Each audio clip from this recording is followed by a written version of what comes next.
Tengok ni guys, korang tahu tak kereta-kereta konti macam Peugeot ni biasanya korang kena ambil masa lama sikit barulah faham dia punya karakter dia. Ambil model 2008 ni sebagai contoh. Atas kertas banyak juga orang tak suka. Body dia kecil sangat lah.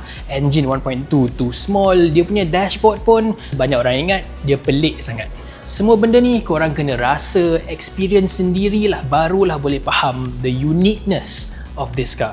Cuba tengok ni, walaupun body dia kecil, dekat dalam dia sebenarnya cukup luas. Engine dia memang kecil, tapi dengan turbo dia, power memang ada, bunyi pun sedap. Dan pasal dashboard dia pula, unconventional is not a bad thing. Aku rasa dia punya design dia unique, sporty, dan dia punya meter depan ni 3D. Sama jugalah dengan design luar dia ni. Dia lain daripada yang lain, and in Malaysia dia boleh tahan rare jugalah. Bawa atas jalan, confirm orang lain semua pandang kereta ni. Pasal tu lah Peugeot Malaysia sekarang bagi offer korang boleh test drive kereta ni selama 3 hari. Boleh bawa balik rumah kereta ni, test drive betul-betul, barulah boleh rasa apa yang bagus, apa yang tak suka. Like I said lah, kereta konti macam ni dia lain daripada kereta tempatan dengan kereta Jepun. Memang korang kena test drive 2-3 hari baru kenal dia punya true character.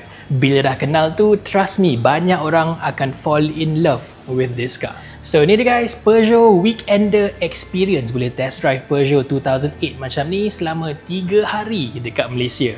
Best ke tak best? Tulis kat bawah.